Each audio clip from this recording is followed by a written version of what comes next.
en 2 ans, je suis passé de 4 000 à 1,8 million. Ça, c'était mon plus haut. Ah C'est ouais, pas, waouh. je comprends beaucoup mieux pourquoi c'est très compliqué de refléter la valeur de ton token par rapport aux avancées de ta société. Mhm.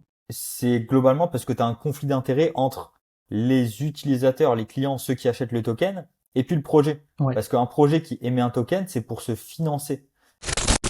C'est comme ça qu'on peut faire de l'argent d'un point de vue particulier en crypto-monnaie.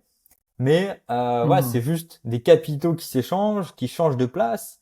Mais techniquement, il n'y a rien qui reste parce que c'est très dur de faire de la rétention client sur de la crypto tant que tu fais pas quelque chose de vraiment révolutionnaire et surtout utile et utilisé par des personnes. En crypto, la plupart des projets qui disent IA ou autre, c'est un peu bullshit, il n'y a pas grand-chose derrière. Ouais, expatriation faite en 7 jours. Ça a permis de découvrir un nouveau pays, de découvrir des nouvelles personnes, des nouvelles opportunités. Salut l'équipe et bienvenue dans cette nouvelle interview où nous allons ensemble entrer dans la tête d'une investisseuse ou d'un investisseur crypto. L'objectif de ce format est simple, apprendre des expériences des autres, comprendre leurs réussites et leurs erreurs et surtout pouvoir en tirer des enseignements concrets pour pouvoir affiner notre propre approche. Chaque investisseur a une histoire unique, des stratégies qui lui sont propres et une vision du marché qui peut nous inspirer. Toutefois, avant de commencer, je dois vous rappeler que cette vidéo ne constitue en aucun cas un conseil en investissement. Que ce soit les invités ou parfois moi-même, nous parlons d'argent, nous parlons d'investissement, nous parlons de projet, nous donnons notre vision sur le marché et tout cela n'engage que nous et rien dans cette vidéo ne constitue un conseil en investissement. Ceci étant dit, on attaque par ce nouvel épisode. Et bien sûr, n'oubliez pas de vous abonner, de liker et de commenter, je me ferai un plaisir de vous répondre.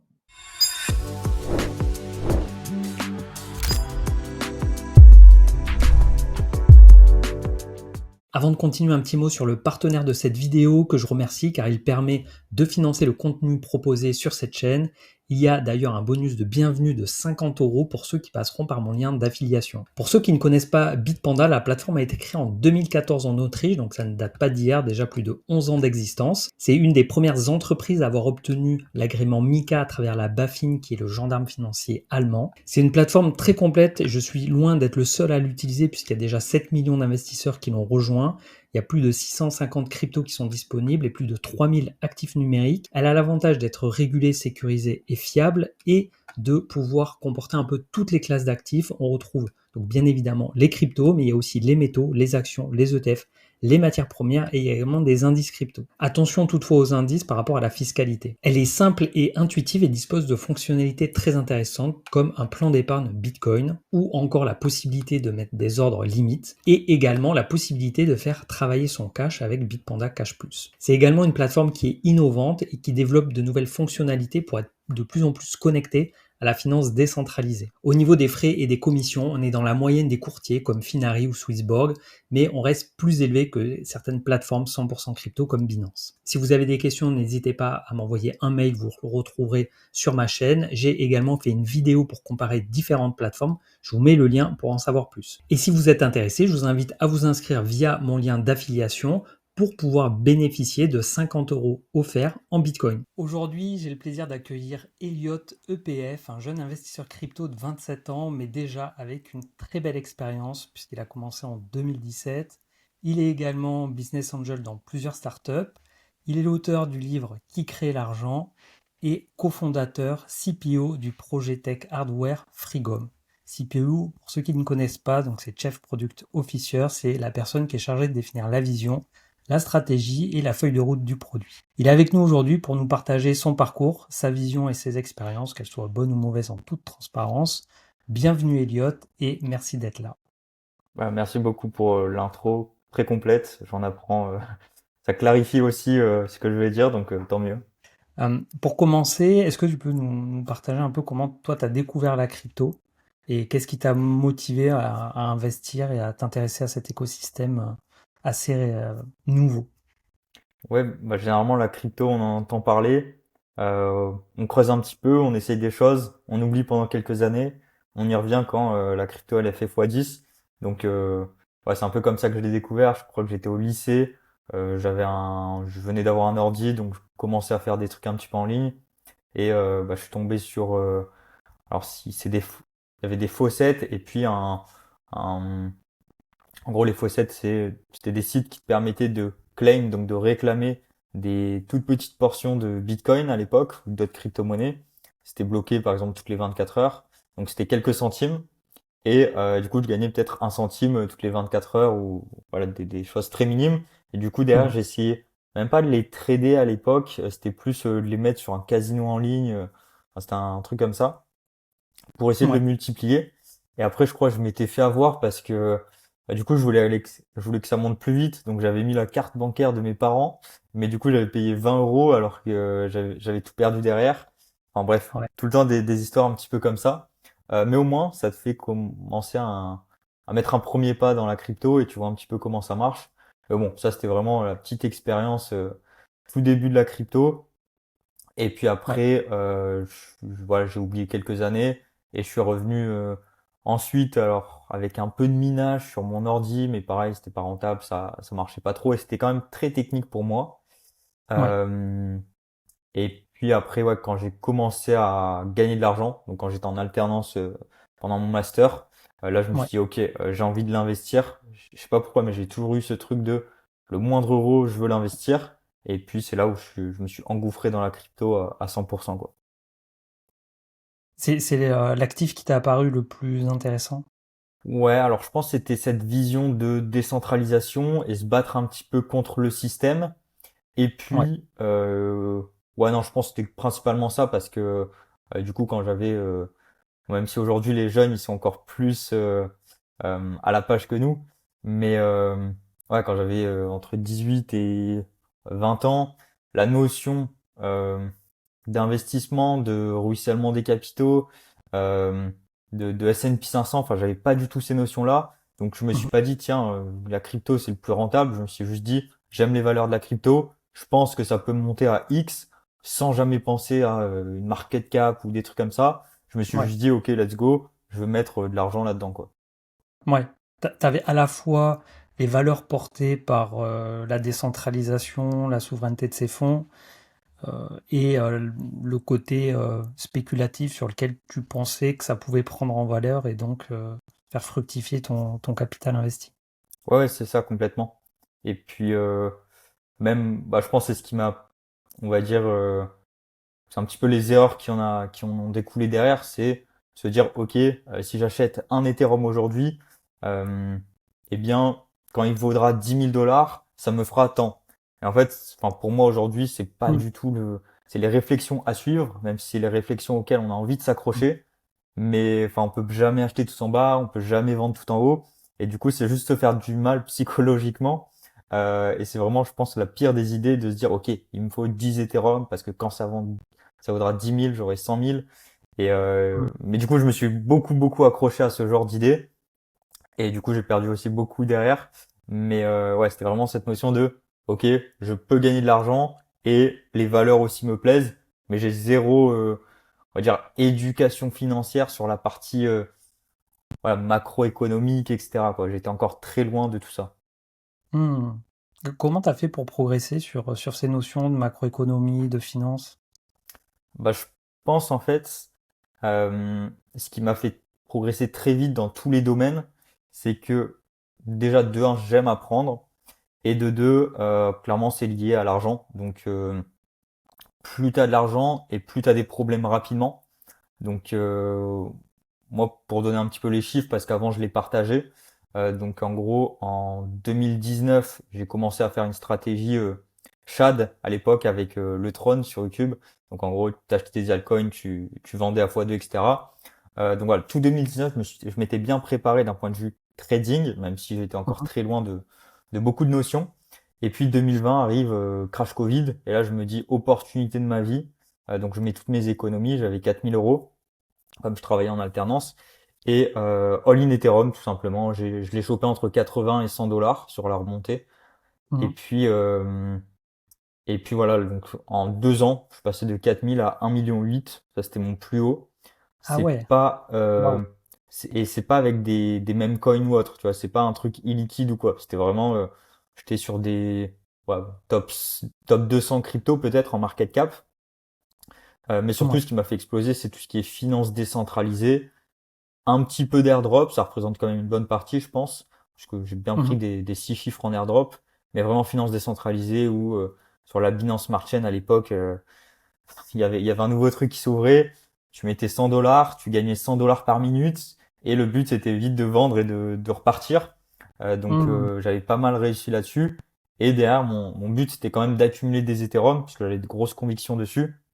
Ouais, je fais mon argent sur de la Ok. DeFi, je repars sur Ethereum. Et puis en faisant ça petit à petit, bah, Ethereum qui passe de 100 à 2000, 3000, 4000 dollars, bah, ça te fait un x 40. Mais tu fais un x 40 sur ton capital qui a fait un x 5 à x 10 en DeFi, bah, ça te fait des, Mhm. des énormes multiples. Mais du coup, j'étais très orienté, on va dire, analyse fondamentale. Quand je dis fondamentale, c'est le projet, mais aussi le marché, donc c'est-à-dire d'un point de vue marketing, à quel point les projets vont se lancer sur tel timing, à quelle stratégie vont utiliser, est-ce qu'ils vont faire de l'inflation de tokens et du coup te donner 10 000% APY au début. Donc j'avais vraiment Mhm. ces notions de OK, qu'est-ce qu'il faut que je fasse à l'instant T.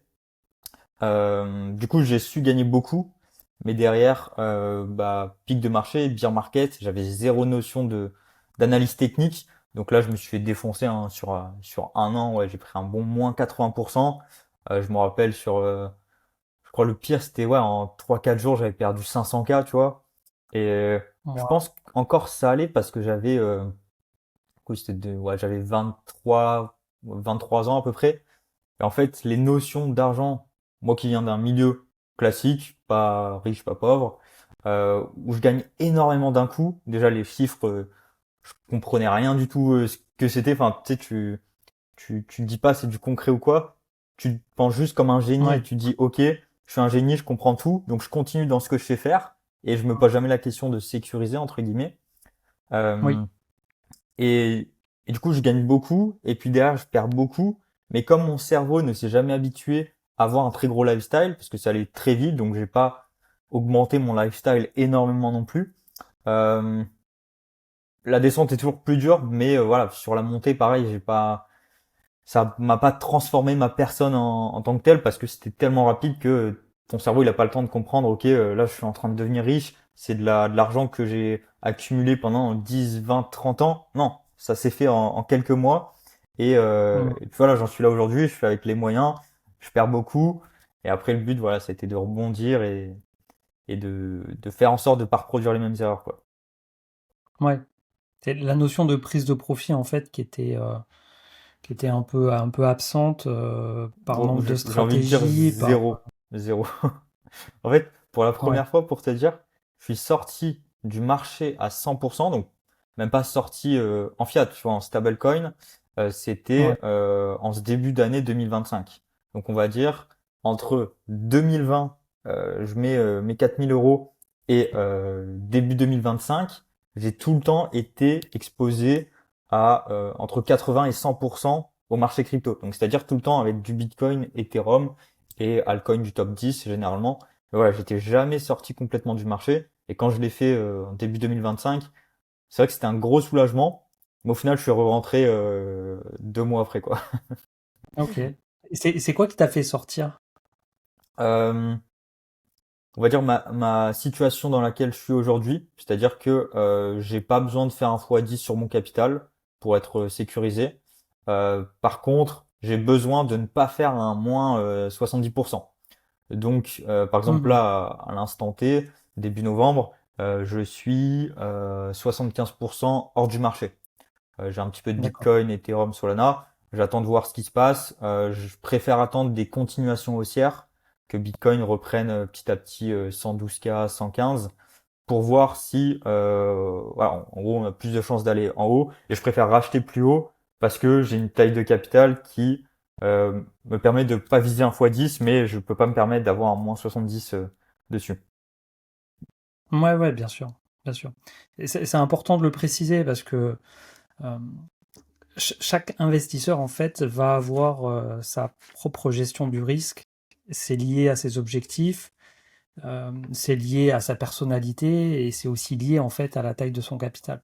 Quand on part avec quelques centaines ou quelques milliers d'euros, et qu'on est jeune, on a effectivement plus d'appétence pour le risque et on peut se permettre de prendre plus de risques et éventuellement de perdre ce capital-là, même si ça fait jamais plaisir.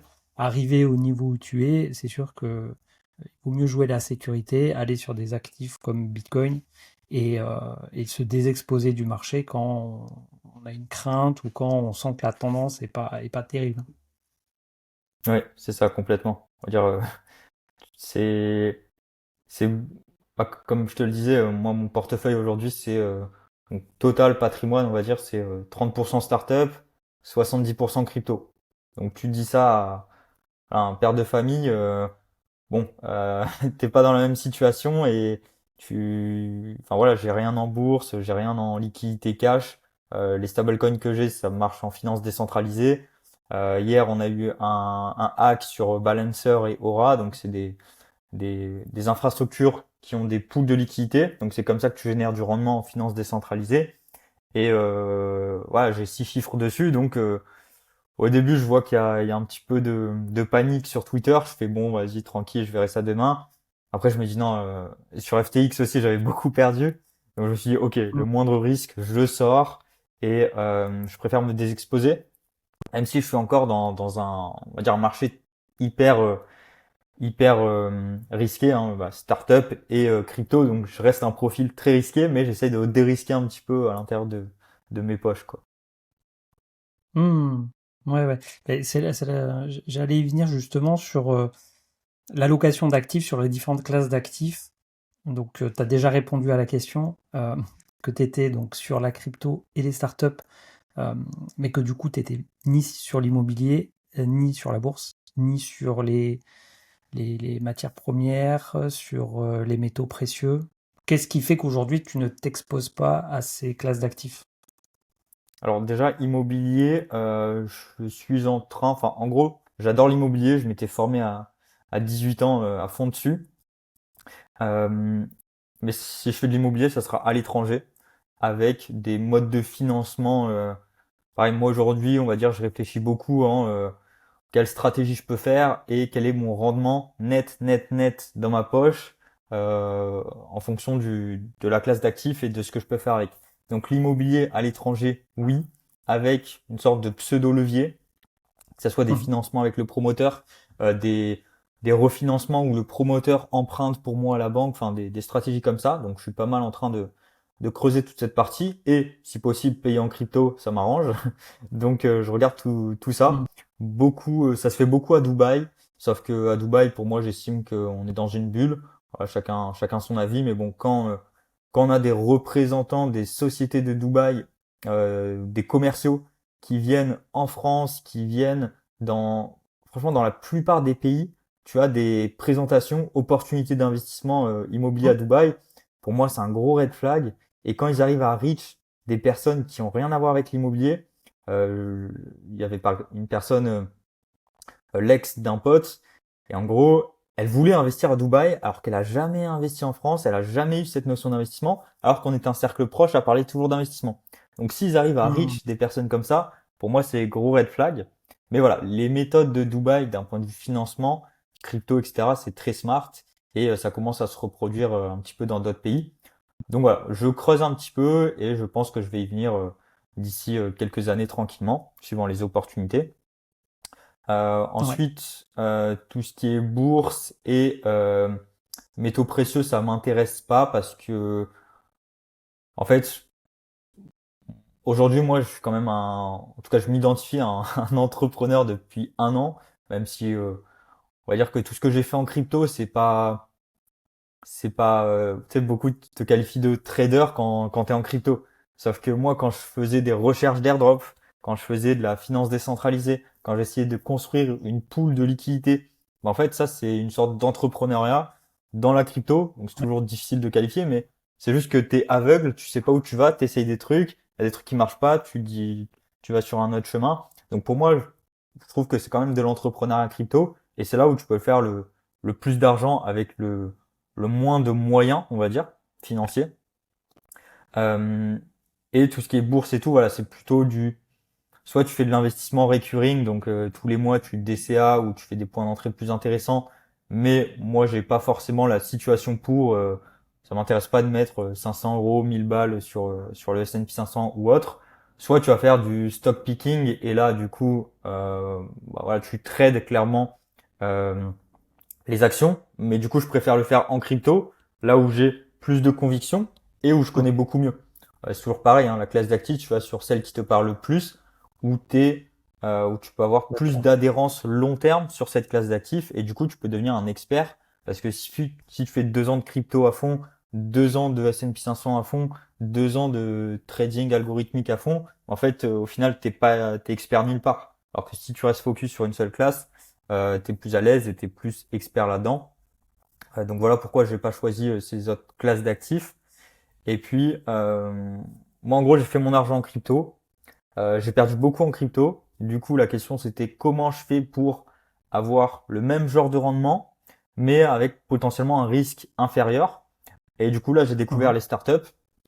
Donc, Ouais. je crois que j'ai commencé à investir en startups, c'était en 2021-2022 à travers des club deals.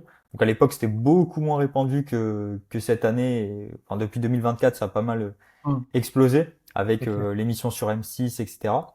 Mais voilà, j'ai commencé là-dedans un peu par hasard. Je me suis dit, tiens, je peux faire autant de multiples avec moins de risques et surtout, j'investis réellement dans la société. Parce que aujourd'hui, bon, je saute un peu du coq à l'âne, mais aujourd'hui, le problème des altcoins, c'est que tu as le projet sous-jacent. Beaucoup, enfin la plupart du temps, le projet n'a même pas de société légale, n'est pas enregistré. Euh, et aussi, en fait, la captation de valeur du token ne reflète pas du tout l'évolution de la société. Et du coup, tout ça, ça me Mhm. passionne, tout ce qui est système financier, etc. Donc l'année dernière, j'ai passé un diplôme en ingénierie de token et système financier. Et c'est aussi mon rôle chez Frigom. Mais du coup, je comprends beaucoup mieux pourquoi c'est très compliqué de refléter la valeur de ton token par rapport aux avancées de ta société.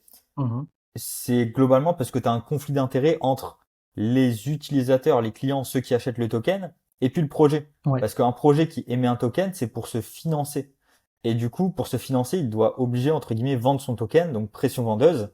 Et toi, tu dois faire en sorte d'avoir une pression acheteuse de l'autre côté. Du coup, c'est un conflit d'intérêt euh, quasi à 100% entre la société qui a besoin de se financer et puis les utilisateurs. Et comme 99% des projets en crypto n'arrivent pas à générer de l'argent, alors on entend toujours parler de hyper liquid, pump fun, etc. qui font énormément d'argent, mais en fait c'est 4-5 sociétés.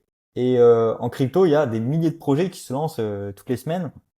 Donc la plupart n'arrivent pas à faire de l'argent et du coup le token il a que de la pression vendeuse. Donc voilà, tu as des grosses difficultés de capter de la valeur dans ton token et de faire en sorte qu'il monte sur le long terme et qu'il reflète l'évolution de ta boîte. Donc voilà, en partant de cette problématique, je me suis dit ok, en startup, si je deviens actionnaire de la société, bah en fait j'ai vraiment des parts de cette société. Donc c'est vraiment ça qui m'a séduit au début. Et puis, voilà, aujourd'hui, j'ai, je crois qu'une trentaine de startups, soit en direct, soit via ce qu'on appelle des véhicules d'investissement. Et Mhm. depuis cette année aussi, j'ai investi dans 4 ou 5 fonds de private equity. En fait, c'est tout simplement des fonds qui te permettent d'accéder à différentes startups à des phases de maturité différentes. Donc voilà, D'accord. on va dire ça, c'est ma classe d'actifs la plus sécurisée. On est quand même sur des rendements moyens entre 10 et 20 voire 30% par an. Ce qui est intéressant aussi, c'est que tu as plusieurs, on va dire, tu as des appels de fonds sur plusieurs années. Donc au lieu d'envoyer ton argent tout d'un coup, comme dans Mhm. une startup où tu rentres en direct, tu as une valorisation précise, bah là, en fait, c'est un fonds. Il va t'appeler tous les ans, par exemple, tu souscris 10 000 euros, bah, tous les ans, pendant 5 ans, il va te faire un appel de fonds de 2 000 euros. Donc tu envoies 2000, 2000, 2000, 2000. Donc d'un point de vue D'accord. investisseur, en fait, personnellement, ça revient à me dire, OK, tous les ans, par exemple, je dois sortir 2 000 euros pour ce fonds. Donc ça me force aussi à Mhm. vendre ma crypto. Donc en fait, c'est vraiment tout ça reflété à ma personnalité et ce que j'ai besoin. Je suis très Mhm. exposé en crypto, beaucoup en startup, et je sais que j'ai des obligations pour envoyer mes fonds et investir dans une autre classe d'actifs. Et du coup, je dois me forcer à vendre de la crypto pour diversifier sur les fonds de private equity qui regroupent beaucoup de choses, mais voilà, on peut avoir des rendements intéressants. J'estime qu'on peut surperformer le S&P 500 et aussi d'un point de vue, ça beaucoup de le gens le négligent, mais on peut dire d'un point de vue dopamine énergétique, c'est-à-dire qu'est-ce qui te procure de la dopamine? Eh bien, les fonds de private equity, c'est quand même intéressant parce que tu dis, OK, tous les ans, j'envoie 2000 euros. Et à partir de la quatrième, cinquième année, en fait, tous les ans, tu reçois 2000 euros. Donc, au final, c'est un investissement qui est, on va dire, plaisant à faire, comme l'immobilier. Ouais. L'immobilier, alors, je pense que l'immobilier, avant d'investir, c'est hyper plaisant. On se dit, tiens, je recherche mon bien, je vais faire mes travaux ici et ça. Après, quand t'es dedans, tu te dis, putain, c'est la merde, j'ai que des soucis. Mais en tout cas, tu fais quelque chose et tu as l'impression d'accomplir quelque chose. En crypto, Hmm. ça reste, on va dire, du digital. Tu touches jamais quelque chose. Par contre, on va dire tous les jours. Enfin, moi aujourd'hui j'ai arrêté, mais tous les jours, la plupart des gens, c'est je regarde CoinMarketCap. Est-ce que le Bitcoin est monté? Est-ce qu'il a descendu? Combien j'ai gagné? Combien j'ai perdu? Mais en fait, tu regardes ça tous les jours pendant un an, bah ça t'a apporté rien du tout. Surtout si tu bouges pas tes positions. Hmm. Donc au final, ça te procure beaucoup de dopamine, un espoir certain que tu as gagné ou tu as perdu, mais dans le concret, il n'y a rien qui s'est passé.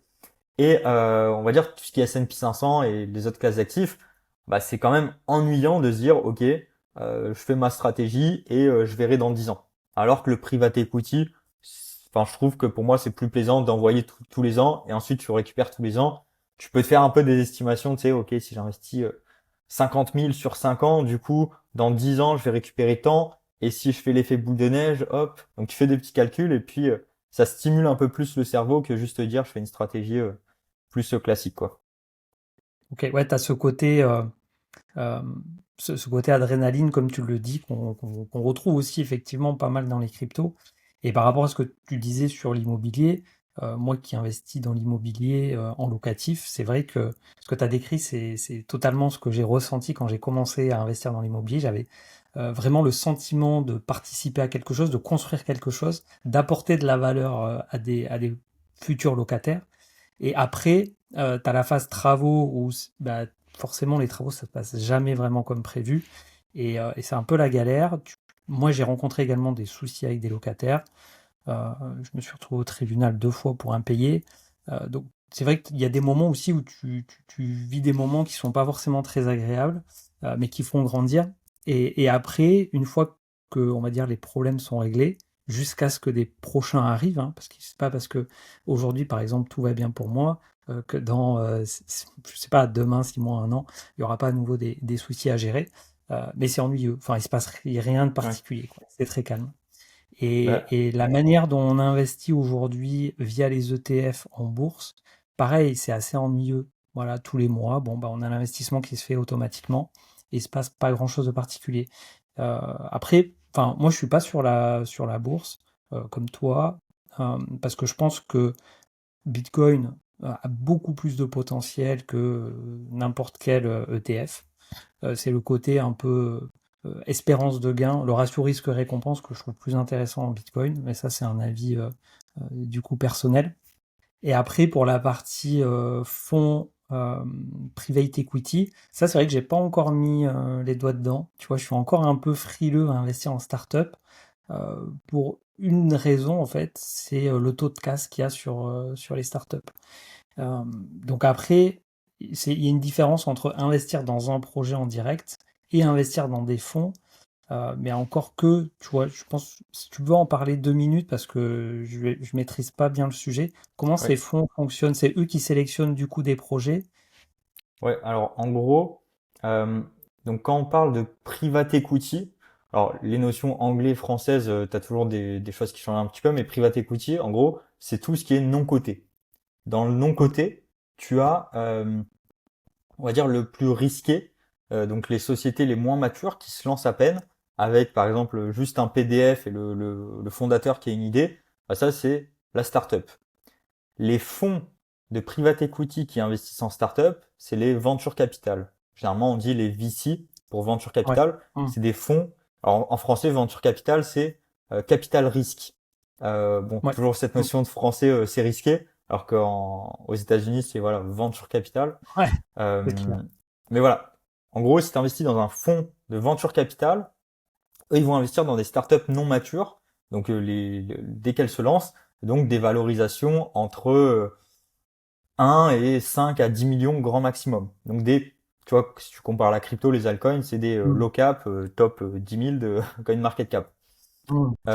Là-dessus, euh, non, moi j'ai pas investi dans des ventures capital, tout simplement parce que je préfère rentrer en direct dans la startup et je préfère accompagner un minimum la startup, surtout sur la partie levée de fonds, trouver leur euh, leur MVP, enfin leur produit qui fit le marché, etc. Donc les accompagner un minimum. Ensuite, tu as, on va dire pour faire très simple, les mid stage. Donc on va dire c'est les startups qui commencent à être matures, qui sont en. Alors faut que je fasse un petit point sur les différentes phases de levée de fonds. Quand tu as une startup voilà, dans cette catégorie venture capital, ça va être de la love money, de la pre-seed et de la seed. Donc c'est trois phases de levée de fonds différentes. Et en gros, plus tu avances, bah, plus le projet est développé. La love money, c'est tiens, j'ai une idée, personne va me suivre parce que c'est pas du tout mature, donc j'en parle à mon entourage et peut-être que voilà, mes parents ils vont me donner 10 000 euros, ma grand-mère elle va me donner 1 000 euros et avec 15-20 000 euros, je vais pouvoir développer. Ensuite, tu développes, donc tu es en pré-seed puis seed. T'es pas obligé de faire toutes les levées de fonds, hein, c'est juste pour donner un ordre Mm. d'idée de valorisation. Ensuite, une fois que tu as trouvé ton produit qui correspond au marché, eh bien là, tu vas commencer à, on va dire, scale, donc aller à l'échelle entre j'ai mon produit, j'ai 10, 20, 100, 1000 clients, et là, je veux accélérer. Parce que j'ai des concurrents qui arrivent et il faut vraiment que j'accélère pour prendre des parts de marché. Donc là, on passe entre la série A et série B éventuellement. Voilà, c'est série A, B, C, D, ça peut aller très loin jusqu'à l'introduction en bourse en fonction de ta Mhm. valorisation. Et pour donner un ordre d'idée, pareil, sur une série A, on va être entre entre 10 et 50, voire 100 millions de valorisation d'une société. Du coup, on est sur du mid stage. Et puis du late stage, Mhm. ça peut être série C, D, E, enfin, y a rien de très fixe, tu vois, mais c'est un range. Et puis, voilà, late stage, c'est des sociétés qui vont être entre 100, 1 milliard, 10 milliards de valorisation et qui font déjà du bénéfice. Et du coup, Mhm. si tu investis dans un fonds de private equity late stage, eh bien, enfin, tu peux te retrouver en portefeuille avec, alors je prends un exemple très large, mais du Airbnb, du SpaceX, etc. Donc des grosses sociétés. Et l'objectif, c'est pas de faire un fois 100, c'est juste de faire un fois 2, un fois 5 en 5-10 ans peut-être. Et du coup, là, tu Ok, te dérisques complètement. Et du coup, moi, je vais sur des fonds de private equity, plutôt de mid ou late stage, pour, d'accord. on va dire, sécuriser parce que le venture capital m'intéresse pas comme je rentre en direct dans les startups.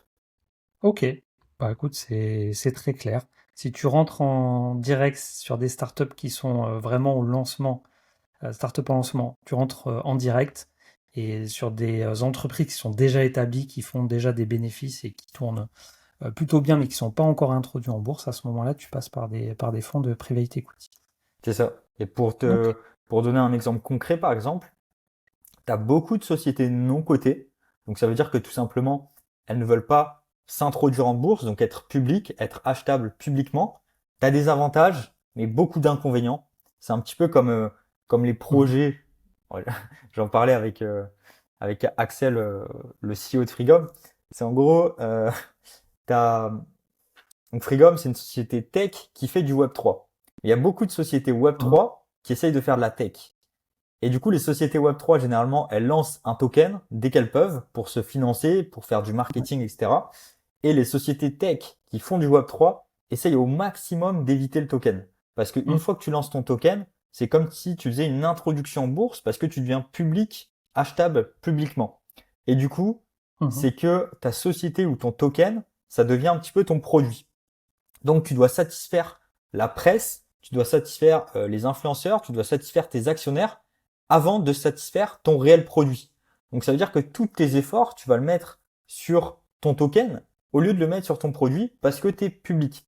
Et c'est pareil pour les sociétés non cotées et ça peut être je sais pas une franchise de boulangerie, enfin ça peut être vraiment n'importe quoi ou par exemple Decathlon qui ne sont pas cotés en bourse, c'est détenu par une famille et et pourtant, ils arrivent à faire des bénéfices, peu importe la société, mais ils font des bénéfices.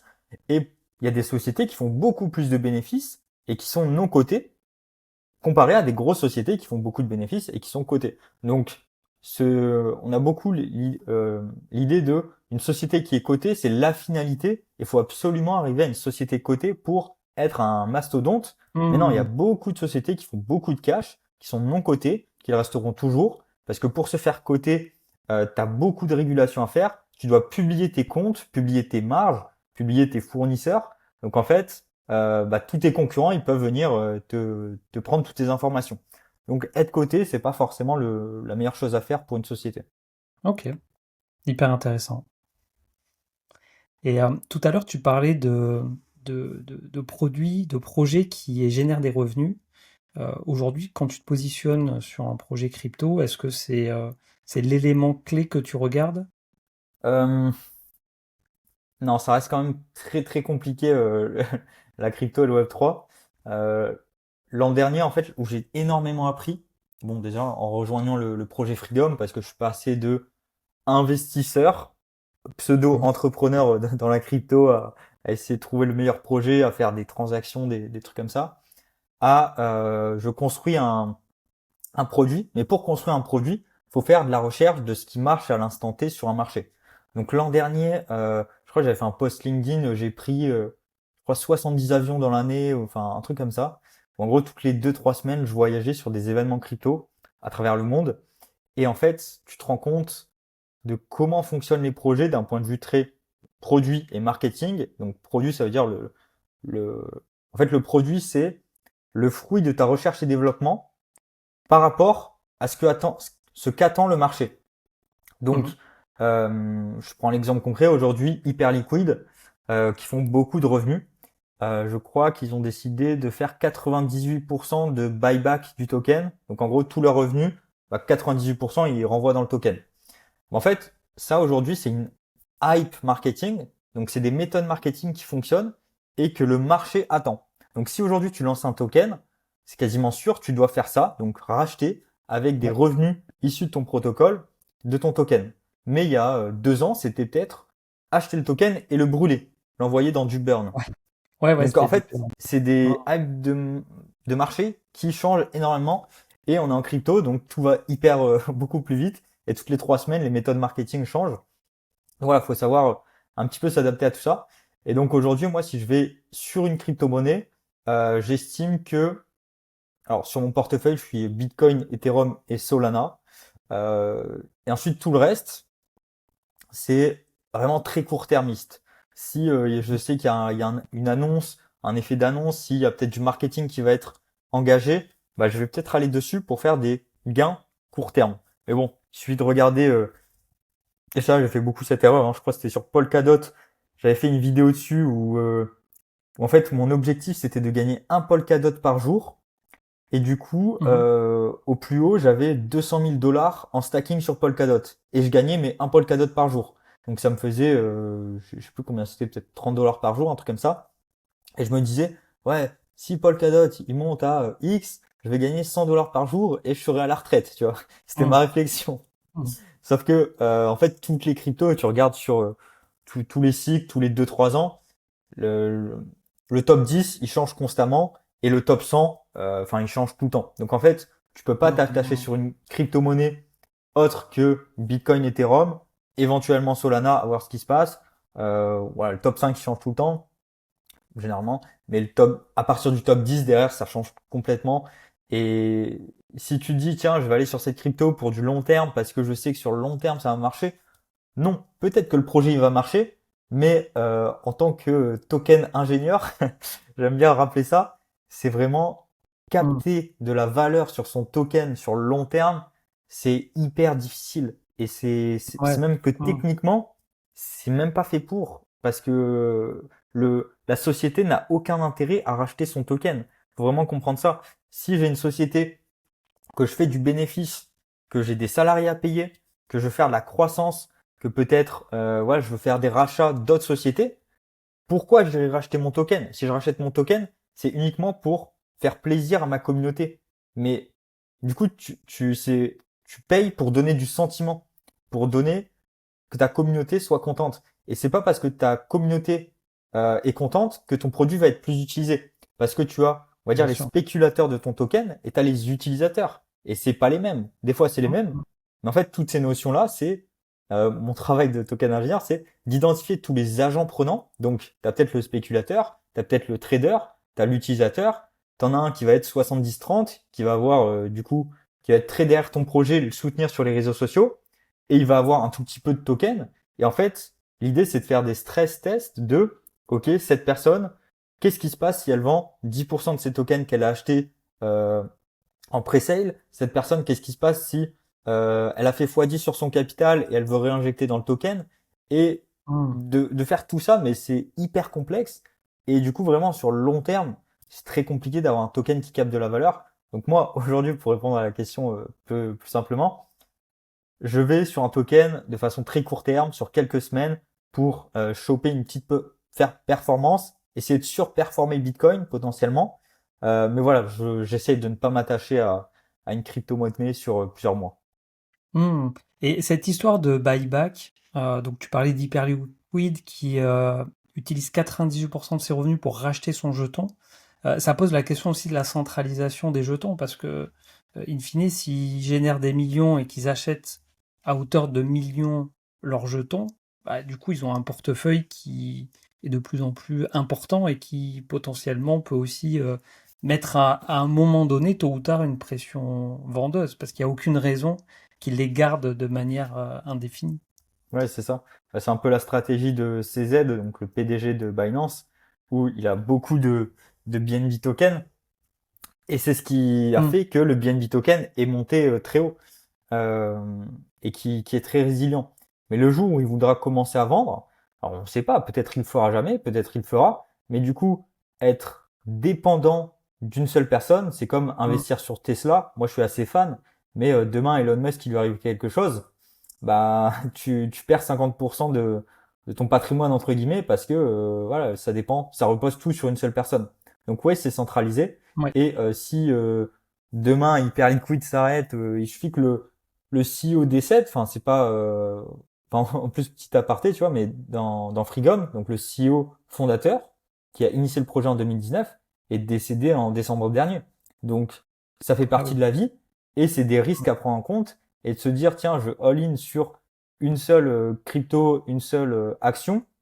Oui, ça peut être bénéfique et tu peux performer énormément, mais tu as aussi un risque de perdre beaucoup et tu as énormément de facteurs, que ce soit voilà, un Trump qui te dit on ferme les frontières, on interdit la crypto, ou bien une personne qui décède, enfin ton projet il va à la cave et toi en tant qu'investisseur, tu es sûr et certain que tu vas perdre moins 50, moins 60% d'un coup et peut-être le projet se relèvera jamais. Donc il y Hmm. a beaucoup de notions et c'est très compliqué de survivre et sortir gagnant du marché crypto quand même. Ouais, ouais. Oui, puis là, ce que tu nous expliques, c'est que de toute manière, à terme, les jetons, euh, tels qu'ils sont, j'allais dire conçus, mais dans leur utilité, dans le fonctionnement du projet, à terme, de toute manière, ils n'ont pas fonction à se valoriser. Ouais, et en fait, pour vraiment illustrer, une société qui émet un token, elle n'a aucune obligation derrière. Et 3 ans après, elle peut très bien Hmm. émettre un nouveau token. Elle peut très bien faire une nouvelle pre-sale pour un nouveau token.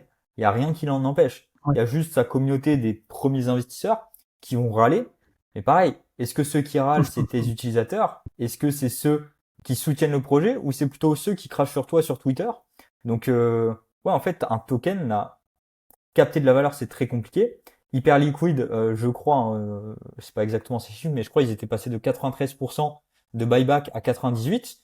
Mais dans une semaine, rien ne les empêche à repasser à 1% ou à Hmm, 0. hmm, hmm. Donc, on est Oui, bien hyper sûr. dépendant de ça, quoi. Hmm. Ouais, ouais, tout à fait. Et il y a des blockchains même qui ont récupéré des jetons qui étaient brûlés. Je pense à Chronos. Hmm. Cette année, là, en 2025, ils ont annoncé avoir déburn. Je pensais même pas Ouais. que c'était possible, quoi. C'est fou quand même. Ouais, ouais. Bah, c'est problème des tout ce qui est centralisé, mais c'est un petit peu les tokens qui marchent le mieux généralement ceux qui sont centralisés parce que tu vois c'est comme en bon on va pas rentrer en politique tu vois mais en vraie démocratie enfin si tu mets pas de leader généralement ça marche moyennement avec un leader, s'il est élu ou pas, bah, ça marche un peu plus. Bah, en fait, c'est le même principe. Les, la communauté et ceux qui détiennent les tokens ne sont pas formés techniquement à voilà, de l'ingénierie financière, des systèmes financiers complexes. Ils sont pas formés à ça. Ils sont généralement, on va dire, soumis à leurs émotions et vont suivre la foule. Alors que Hmm. si tu as un système centralisé qui est lui formé, tu vois, un Binance ou crypto.com, ils ont des experts d'un point de vue système financier, comment ça marche, etc. S'ils ont fait ça, c'est qu'ils estiment que c'est bien pour la société. Et peut-être que, tu vois, bon, Hmm. crypto.com, ils sont quand même gros aujourd'hui, mais des petites startups, Hmm. euh, si tu dois, on va dire, si ta communauté doit être mécontente suite à des décisions que tu as faites, bah, en fait, ils ont pas tous les tenants et aboutissants. Et peut-être toi, tu as fait ça parce que tu sais que si tu fais pas un déburn, bah, en fait, ta société, elle Hmm. meurt dans 3 mois. Et du Ouais. coup, bah, ceux qui ont ton token, bah, dans 3 mois, dans tous les cas, ils vont être à zéro si ta Hmm. société, elle meurt et qu'il n'y a plus de spéculation. Donc, des décisions centralisées restent quand même généralement plus intelligentes en fonction des intérêts parce qu'il y a des experts financiers dans la société comparé à une communauté qui n'est pas éduquée sur Ouais. l'ingénierie Hmm. financière là-dessus. Ouais, bien sûr, bien sûr. J'aimerais maintenant avoir ton avis sur les différentes narratives ou les secteurs d'activité qui évoluent dans la crypto. Et qu'on finisse par le dernier qui, je pense, est ton préféré, puisque c'est celui sur lequel est positionné Frigom. Et si on commence aujourd'hui par le plus important en termes de capitalisation, c'est les blockchains de Layer 1.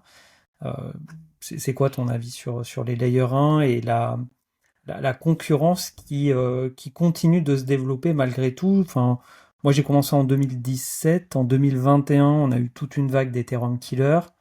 On voit qu'il y en a qui sont toujours là, avec parfois des grosses capitalisations, même si derrière c'est très creux. Je pense à Cardano, par exemple. Et il y en a des nouveaux encore qui arrivent. C'est quoi ton avis sur les L1? Alors, première réponse sur la partie spéculation. Par exemple, là, il y a MegaETH qui est bien en vogue. Alors, je préfère mettre les L1 et L2 dans le même panier. Donc, les L2, on Ok. va dire, c'est des sous-chains de une chaîne principale, généralement Ethereum.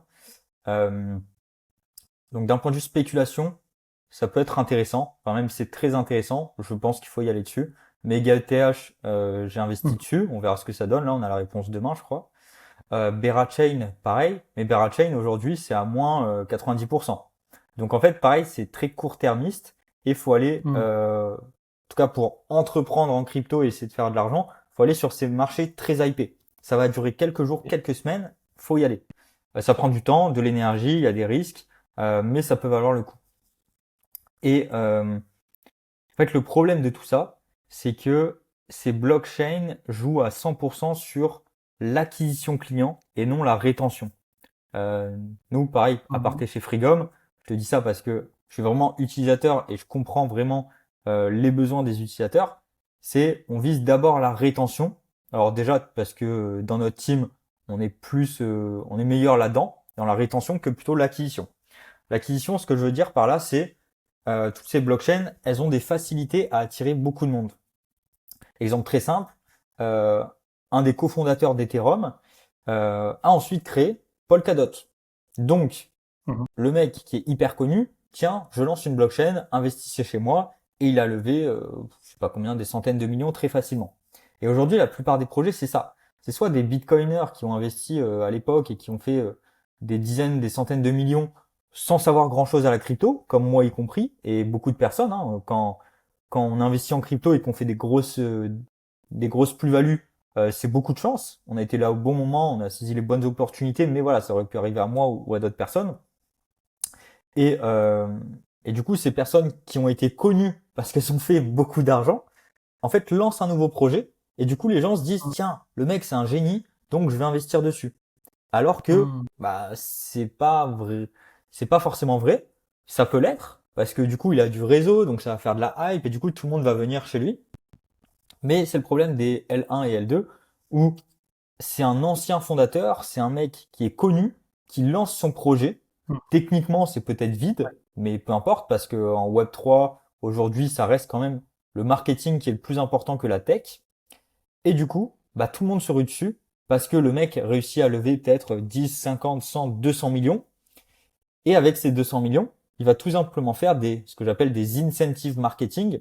Donc, il va faire des pools de liquidité. Il va te dire, mets tes Ethereum dessus, mets tes stablecoins dessus, et je te donne un rendement supplémentaire. Au lieu de te payer 5% par an, bah, je te paye 15%, et Ouais. les 10% en plus, c'est de ma trésorerie perso. Donc, en fait, ils font tout pour attirer des clients. Ça fait une hype énorme. Le token adossé, généralement, prend énormément de valeur. Tout le monde, dans les médias et tout, parle de ça. En mode, tiens, le token est monté à temps, il y a eu 1 milliard de TVL, etc. Et au final, bah, une fois que les incentives marketing sont finis, une fois que la trésorerie du mec, bah, il en a plus assez pour garder les personnes, bah, c'est normal que les personnes partent. Parce que derrière, t'as un autre mec comme lui qui vient de lancer une autre blockchain, qui renvoie des incentives marketing, et soit tu restes ici, t'es à 5% annuel, soit tu vas chez l'autre et t'es à 15. Et c'est ça Mm. depuis des années où c'est que des hype marketing. Je lance une nouvelle blockchain révolutionnaire. Les gens, ils s'en foutent en fait d'y aller. Ils vont juste parce que tu as cette plus-value en termes de rendement sur tes stablecoins généralement. Et du coup, tu te déplaces de projet en projet. Tous les 2, 3 mois, tu as un nouveau, tu vas sur l'autre, tu vas sur l'autre, etc. C'est comme ça qu'on peut faire de l'argent d'un point de vue particulier en crypto-monnaie. Mais ouais, Mm. c'est juste des capitaux qui s'échangent, qui changent de place, mais techniquement, il n'y a rien qui reste parce que c'est très dur de faire de la rétention client sur de la crypto tant que tu fais pas quelque chose de vraiment révolutionnaire et surtout utile et utilisé par des personnes. Ouais. Ok. Concernant l'intelligence artificielle. On va dire grosse expansion de partout, même d'un point de vue startup, moi j'en vois et pour moi ils se cassent tous la gueule. C'est en gros il crée une application sur l'intelligence artificielle, pourquoi pas, sauf que en fait personne va les racheter, personne va investir parce que ça se développe tellement vite que on peut les copier en un claquement de doigts. Donc pareil, ceux qui gagnent toujours, c'est Mhm. les ex-fondeurs de telle société ou autre qui ont euh, qui ont un entourage assez élevé quoi. Et pareil, en crypto, la plupart des projets qui disent IA ou autre, c'est un peu bullshit, il n'y a pas grand-chose derrière. Et les seuls gagnants, en fait, c'est ceux qui hébergent tout ça, donc les infrastructures. Et c'est un peu nous ce qu'on fait chez Frigom, où en fait tout le monde se bat en haut. Tiens, je vais essayer de développer un agent AI ou je ne sais quoi. Et en fait, tout ça repose sur des infrastructures Internet et je pense que, tu vois, t'as les chercheurs d'or en haut, et puis en bas, t'as ceux qui fournissent les pelles, les pioches. Bah, en fait, il faut plutôt se positionner là pour être gagnant sur le long terme, parce que c'est là où il y a les vrais revenus, et c'est pas là en haut où tout le monde se bat. Pareil, en haut, j'estime que d'un point de vue court terme, oui, il y a de l'argent à aller chercher, faut être formé, faut avoir les bons contacts, etc. Mais en dessous, c'est là où tu as la vraie valeur long terme et que tu sais que il y aura pas grand monde d'autres qui pourra se positionner là-dessus parce que la barrière à l'entrée sur créer des pioches, bah c'est quand même créer une usine entre guillemets, donc c'est plus compliqué, mais c'est là où la vraie valeur est. Ok. Vous, chez Frigom, tu considères que vous êtes positionné comme les vendeurs de pelles? Ouais, plutôt. Ouais. On crée une infrastructure physique décentralisée. Donc globalement, on crée des petits data centers que tu branches chez toi et ça permet d'héberger Internet et les blockchains et d'être un petit peu le péage d'Internet comme le sont les sociétés les plus valorisées au monde, les sociétés qui génèrent le plus d'argent, les GAFAM, Google, Amazon, Microsoft. Mm. C'est ces sociétés les top 5. Donc en fait, on fait exactement comme eux, mais de façon décentralisée. Et toi, en tant que particulier, tu peux prendre ta part du gâteau sur ce que font ces sociétés. Tout simplement, elles fournissent les pioches, les outils pour bah, créer des IA, créer des réseaux sociaux, etc. Tout ça repose sur Internet. Donc, si tu héberges Internet, eh bien, c'est là où tu es le grand gagnant. Mm. Bien sûr. Enfin, ça paraît, ça se tient. Il y a une logique, il y a du bon sens. Ouais. Donc l'IA, tu crois pas plus que ça. En tout cas, en termes d'investisseurs sur des projets crypto ou Non, startup court IA, terme, je pense euh, que peu d'ici, d'intérêt. enfin sur les 2 prochaines années, zéro intérêt. En fait, on ne sait pas à quel point ça va vite, et pour l'instant, on voit que c'est exponentiel, mais peut-être ça va être encore Mm. plus exponentiel. Et en fait, si tu construis un produit aujourd'hui, ça se trouve dans 6 mois, en une seconde, t'as ton agent IA intégré dans X qui va te le faire à ta place parce que tu y as réfléchi. Donc, ça sert à rien de vouloir anticiper parce que on est moins rapide que bah, l'intelligence artificielle toute seule. Donc pour moi, c'est trop risqué de se dire, tiens, je lance un projet, tiens, j'essaye de spéculer sur un truc sur l'IA, c'est quand même très dangereux. Ça va trop vite. Ouais, Hmm. Euh, L'autre secteur d'activité qui fait pas mal parler en crypto, c'est les reward assets. ouais. Qu'est-ce que t'en penses? Alors là-dessus, je voulais faire un point tout à l'heure. Faut tout le temps réfléchir. Alors, il y a le risque d'un côté, mais il y a aussi le rendement net, net, net. Et je parle bien de net, net, net, parce que beaucoup de personnes l'oublient. Euh, En gros, je prends le schéma classique et je pense qu'il y en a beaucoup qui font ça. Donc, des personnes, bon, il y a deux grosses sociétés, sans les citer, qui proposent ça en Union européenne. Et en fait, les particuliers qui investissent dessus, c'est des particuliers qui sont pas du tout éduqués sur ces notions de crypto, etc., et qui se disent, tiens, tokenisation immobilière, par exemple, c'est trop bien, je vais investir Mhm. dessus. Sauf que ces personnes, elles arrivent avec du fiat, donc des euros. Elles vont payer en carte bancaire sur ces plateformes qui tokenisent l'immobilier. Ou Mhm. alors elles vont acheter avec leurs euros, je sais pas, sur Coinbase, des cryptos et l'envoyer dessus. Et ensuite elles vont acheter ces parts d'immobilier tokenisé. Et aujourd'hui, alors je suis pas expert en France, vu que je suis expatrié, mais déjà ça bouge tout le temps. Et en fait, côté fiscalité, tu te fais allumer deux fois, alors que tu aurais peut-être pu faire autrement. Enfin bref, pour moi, ces solutions de tokenisation, c'est vraiment si tu es déjà en crypto et que tu veux accéder à d'autres classes d'actifs plus facilement sans sortir de la crypto et du coup sans passer par la case fiscalité. Donc là, je parle vraiment Mhm. pour les résidents francophones, mais là, ça fait beaucoup de sens ou en mode, tiens, j'ai Mhm. de la crypto, je veux aller sur du S&P 500, je veux aller sur de l'immobilier. Bah, pourquoi je retirais de la crypto et je me prendrais 30%? Et je rappelle que 30%, c'est sur les plus-values. Alors, c'est pas des conseils fiscaux, mais normalement, si tu fais du airdrop, si tu fais du stacking ou autre, en fait, tu dois soit ouvrir une société, soit tu dois le déclarer différemment. Enfin bref, déclarer un airdrop, normalement tu te prends 30% sur tout ce que tu as reçu, vu que c'est du gain direct entre guillemets. Donc, Ouais. ces notions de rendement net, net, net sont hyper importantes à comprendre et de se dire, tiens, il y a du rendement immobilier, je paye avec ma carte bancaire, je tokenise l'immobilier, c'est trop bien. Bah en fait, aujourd'hui, je sais même plus comment ça fonctionne, mais je suis pas sûr que sur les loyers que tu touches, même s'ils sont tokenisés, tu dois pas les déclarer directement. Et ensuite, vu que tu as un token, quand tu fais la conversion vers euro, tu te fais encore imposer. Voilà, ces notions Mhm. sont quand même très importantes.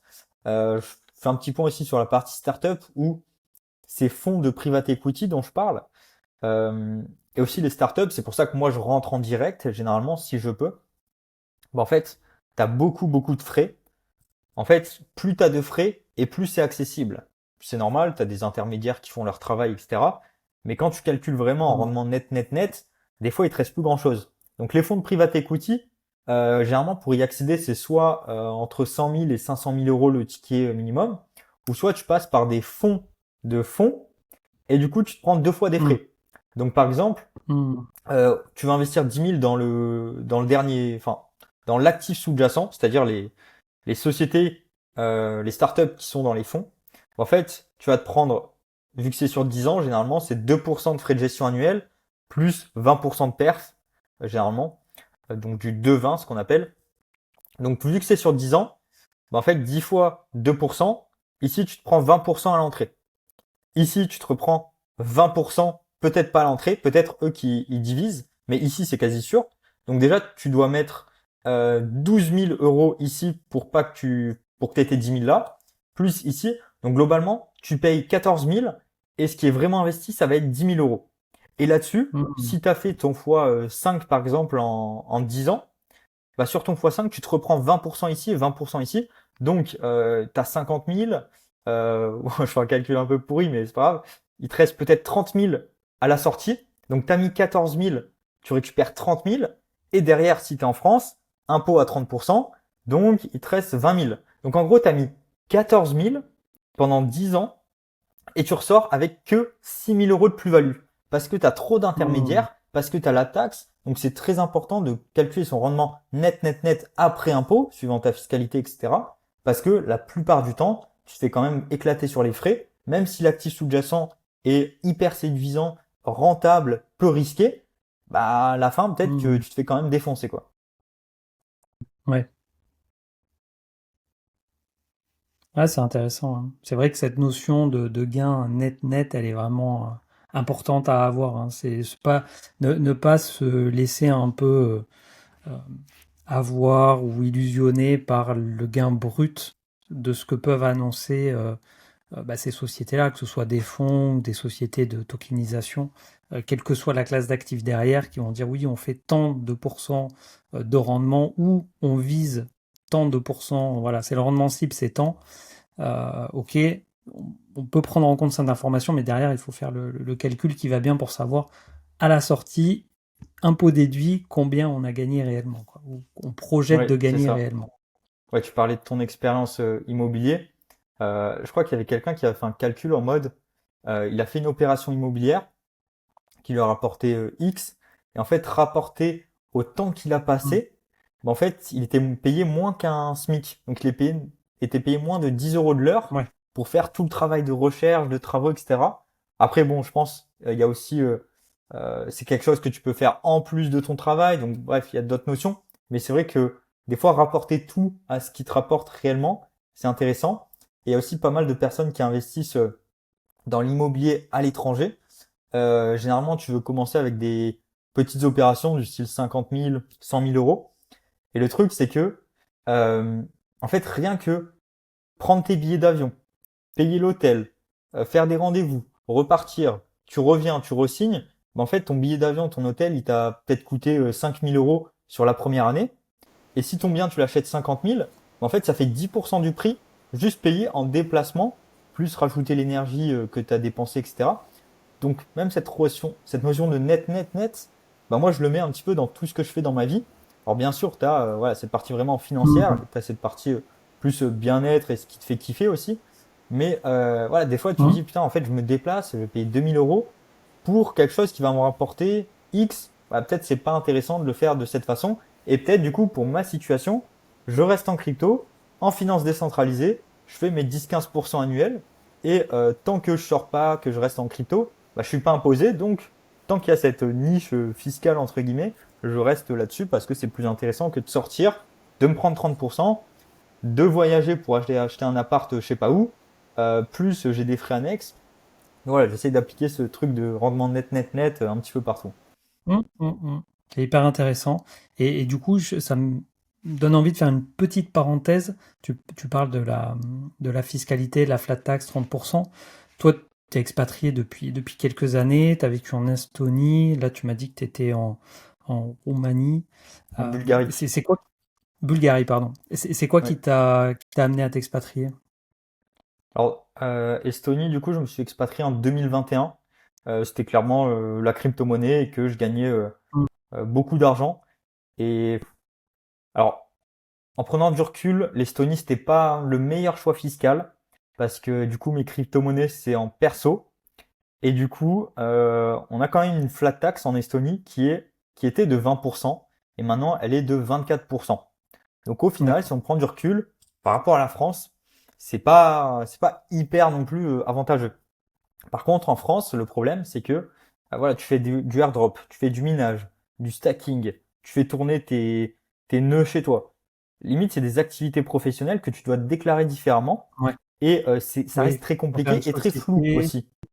Ouais, déclaré au BNC, tout ça. Ouais, non, mais Ouais. c'est effectivement pas simple. C'est pas Et en simple. fait, cette notion de flou, pour moi, euh, elle était très compliquée à me projeter et et ça me distrayait, on va dire, de mon activité Mhm. professionnelle. Du coup, j'avais pas envie de me prendre la tête et tout. Et pour la mentalité et j'avais envie de voyager, de trouver des entrepreneurs. Euh, voilà, j'ai fait le choix de l'Estonie. C'était un pote qui était là-bas avec qui j'ai commencé la crypto. Donc j'y suis allé. Et aussi, c'est très simple là-bas de s'expatrier. C'est-à-dire que moi, j'avais loué à l'époque une maison. Bon, on était en bull run, du coup, on flambait un petit peu. mais enfin, les personnes te demandent pas trois fiches de paye. Enfin, tu vois, c'est pas compliqué, tout est simple. Hmm. Tant que tu payes, tu restes. Si tu payes pas, tu pars. Ouais, expatriation faite en 7 jours. Ça m'a permis de découvrir un nouveau pays, de découvrir des nouvelles personnes, des nouvelles opportunités. J'ai bien, je suis bien resté focus parce qu'en Estonie, le climat est quand même assez mauvais, on va dire. L'hiver est très long, la nuit est très longue en hiver, enfin il fait quasiment tout le temps nuit, donc c'est quand même très compliqué, mais c'est un environnement très entrepreneurial et tu restes focus comparé à d'autres Hmm. pays, on va dire, que ce soit Thaïlande, Bali, tous ces pays-là, c'est un peu plus pour euh, le climat fait que tu te sens plus fatigué et les personnes sont plus là pour les réseaux sociaux et montrer que ouais, je vis à Bali, mais derrière ça travaille pas si bien, on va dire. Et puis à Dubaï, bon, il y a pas mal de scammers et autres, même si je pense Hmm. que l'écosystème quand même à Dubaï reste un des meilleurs pour entreprendre à grande échelle. Euh, et surtout que voilà, Dubaï, ça coûte quand même beaucoup plus cher. Tu payes ton loyer à l'année, donc c'est vite des 50 000 euros pour Hmm. t'expatrier. Donc c'était plus compliqué. Donc voilà, j'ai fait l'Estonie. Et puis après, pour Frigom, ça faisait plus de sens que je sois en Bulgarie. Et en même temps, j'avais fait le tour en Estonie, donc ça m'allait bien. Donc voilà, maintenant expatrié en Bulgarie et découverte de nouveaux horizons, nouveaux entrepreneurs. Et puis voilà, à voir si par la suite, peut-être les États-Unis, c'est vrai que le délire startup est intéressant là-bas. Ok, Donc à voir, je pense pas rester non plus à vie en Bulgarie, quoi. ok, ça marche. Pour revenir du coup aux différentes catégories, différentes narratives de l'écosystème crypto, je voudrais finir par la dépine, qui est, je crois, le secteur d'activité que tu affectionnes le plus, parce que tu as créé une chaîne YouTube dédiée à la dépine. Et aujourd'hui, Frigom est positionné sur ce secteur d'activité. Du coup, qu'est-ce qui fait aujourd'hui que toi, tu t'es mis focus, j'ai envie de dire quasiment 100% sur ce secteur-là? Alors c'est vrai qu'à l'époque, déjà je crois que c'était peut-être 2020-2021, quand il y a eu Helium et tous ces premiers Mm. projets. Donc globalement, hein, pour faire simple, Dépine, c'est infrastructure physique décentralisée. Donc globalement, faut se dire, c'est des petits boîtiers, du hardware, ça peut être sous forme de téléphone, sous forme d'antenne, peu importe, qu'on branche chez soi, et généralement, on touche des commissions. Et en fait, ça m'avait directement plu parce que je me suis dit, tiens, le minage Bitcoin, bah, faut des machines, c'est un peu complexe. Par contre, le Dépine, au final, j'achète un truc physique, je branche chez moi, et je gagne des commissions. Et moi, ça m'a toujours plu. Mm. En mode, tiens, je peux rentabiliser des trucs. C'est intéressant. Du coup, j'étais toujours passionné. J'ai toujours acheté des petits trucs, des petits objets à droite à gauche. Petit aparté, un truc qui m'a beaucoup rentabilisé, même si c'est pas vraiment d'épine. C'est le téléphone Solana. Ou en gros, le téléphone Solana, Mhm. enfin, j'avais acheté le tout premier. Il coûtait 2000 $ à l'époque, donc très cher. Par contre, Mhm. en airdrop derrière, j'ai pris, je crois, 12 000 $ à peu près. Donc, Ouais. j'ai un truc physique, un téléphone, et en plus, j'ai gagné 10 000 $ dessus. Donc toujours ces Mhm. notions de hardware, pareil, ça dépend des incentives marketing, des hypes de marché, bah il y a moyen que ça soit quand même rentable sur le long terme. Du coup, j'étais toujours passionné par ça. J'avais fait une chaîne Crypto d'Épine France, voilà, pour traiter un petit peu l'actualité de tous ces projets-là. L'inconvénient qu'on a en France, c'est que en fait, la plupart des boîtiers, ils sont créés aux États-Unis et orientés au marché US. Donc, c'est-à-dire que héberger un boîtier chez toi, peu importe la marque, le projet, déjà la livraison, c'est pas sûr qu'il livre. En plus, tu as les frais de douane et derrière, peut-être que tu vas pas être éligible au rendement. Donc, ça reste quand même un peu Mhm. compliqué aujourd'hui en Europe.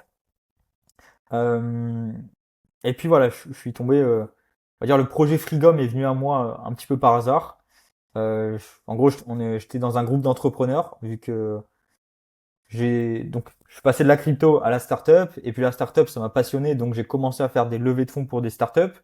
Donc, qui dit levée de fonds, c'est structuration juridique, trouver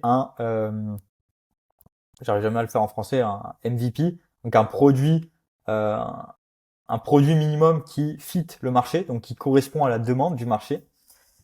Donc à trouver Mhm. ça, et puis ensuite à pitcher à des investisseurs. Donc voilà, j'ai commencé à faire quelques levées de fonds.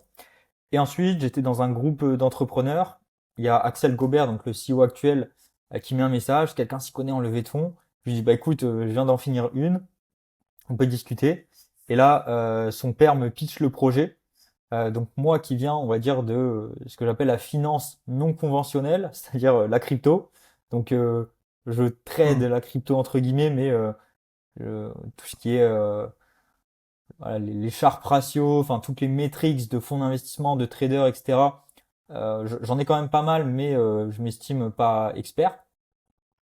Donc côté finance, on va dire. Et là, il me pitch un projet très tech. Il me parle d'infrastructure internet, de câbles sous-marins, etc. Je comprends rien du tout. Je lui dis ouais, ok, intéressant. Par contre, le personnage, je kiffe bien. Et du coup, voilà, on continue de communiquer. Donc ça, c'était en 2023 pendant plusieurs semaines. Après, on décide de se rencontrer. Euh, on rencontre pas mal de péripéties sur la levée de fonds. Donc c'était 2 millions d'euros sur une valo à 20. Donc bref, quand je dis péripéties, c'est vraiment des arnaques, des scams, etc. Et ça, il y a personne qui en parle vraiment sur les levées de fonds où, en fait, t'as tellement de scams qui arrivent, des mecs qui disent, ouais, je t'envoie 500K, tiens, mais par contre, je te les envoie en crypto, mais par contre, je t'envoie sur un compte bancaire, etc. Enfin, il y a énormément d'arnaques. Donc, moi, ça m'a Ok. formé énormément, puisque là, c'était ouais, 2 millions d'euros, je l'avais jamais fait. Et du coup, j'ai rencontré des nouvelles difficultés. Mais bref, le projet m'a séduit, j'ai décidé d'investir, j'ai décidé de m'occuper de la levée de fonds. Donc ce qu'on a fait, enfin ce que j'ai fait l'an dernier. Et petit à petit, en fait, on crée aussi la vision produit du marché. C'est-à-dire que la recherche et développement, elle date de 2019, donc elle a été faite pendant 5 ans par l'ancien fondateur, enfin le fondateur, donc Bernard Gobert, le fils d'Axel. Et ensuite, voilà, 2024, c'était OK, quel produit on lance sur quel marché? Et globalement, pour essayer de faire assez court, l'idée de base, c'était Internet aujourd'hui, c'est broc, c'est cassé. Ce qu'on appelle le TCP/IP, donc l'infrastructure Internet, la route d'Internet, euh, eh bien, elle a été créée dans les années 80. Dans les années 80, on n'aurait Mhm. jamais imaginé, tiens, on va faire du streaming, on va avoir des blockchains, des choses lourdes dessus. Donc, ce qui fait qu'aujourd'hui, on doit passer de la 3G à la 4G, à la 5G, à la 6G, etc. On augmente le débit parce que la Mhm. route ne fonctionne plus. Et c'est comme si on avait une route de campagne et on roule avec une Ferrari, et au bout d'un moment, ça marche plus. Et du coup, l'idée, c'est Frigom développe l'autoroute d'Internet avec un nouveau protocole Internet, etc. Donc un truc très tech. Et Mhm. juste d'un point de vue légitimité, en fait, dans la team, on a Jean-Jacques Kiskater qui est cité dans le white paper de Bitcoin. Tu as 8 personnes qui sont citées. Bah, la première, il est avec nous dans notre team en tant qu'advisor. On a D'accord. aussi les pères fondateurs d'Internet, donc ceux qui ont qui ont participé à créer le TCP/IP, ARPANET, Mhm. toutes ces notions de l'avant Internet, on va dire. Et on a aussi le fondateur, John Day, de RINA Protocol, qui est cette autoroute d'Internet, euh, qui pour moi, dans tous les cas, va être développée, puisque le TCP/IP ne marche plus. Donc RINA Protocol, c'était développé dans les années 2008. Il y a certains gouvernements qui ont essayé de le déployer. Cardano, qui disent l'utiliser en partie, mais pas vraiment. Je pense que c'est plus d'un point de vue marketing. Parce qu'en fait, la solution pour déployer cette autoroute d'Internet, c'est de le faire de façon décentralisée. Parce qu'en gros, tu sécurises plus et tu scales plus parce que, pour faire très simple, que ce soit Internet ou les blockchains, pour faire tourner des choses et des données, si tu le fais localement, parce qu'aujourd'hui, tu vois, on se parle en visio, bah, globalement, moi j'ai une antenne 5G peut-être qui est reliée dans la capitale, et cette antenne 5G, elle envoie vers les data centers aux États-Unis où sont hébergées telles données, puis ça repart chez toi, etc.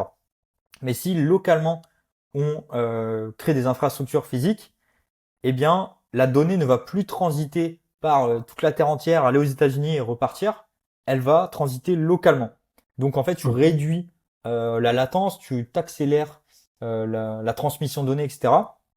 Du coup, voilà, la clé de cette autoroute d'Internet qui a été essayée d'être déployée depuis des années, c'est vraiment de le faire de façon décentralisée. Et dans notre team, on a la personne qui a créé Rina Protocol.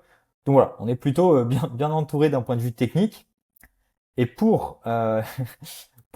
j'essaie de simplifier au max, hein, pour Il déployer faut, hein. C'est cette, important, hein. Quand on ouais, parle de choses techniques, faut être le plus simple possible, hein.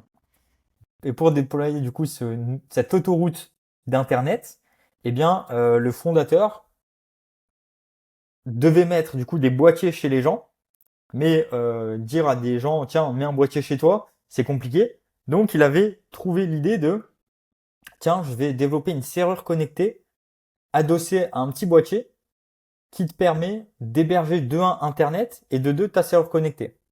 Parce qu'aujourd'hui, tu as des grosses problématiques de hack sur les serrures connectées. Bon, en France, c'est pas trop développé, mais à l'étranger, oui, et aux États-Unis, c'est à fond. Euh, et du coup, on sécurise la serveur connectée avec une blockchain interne. Et de l'autre côté, on héberge le nouvel Internet.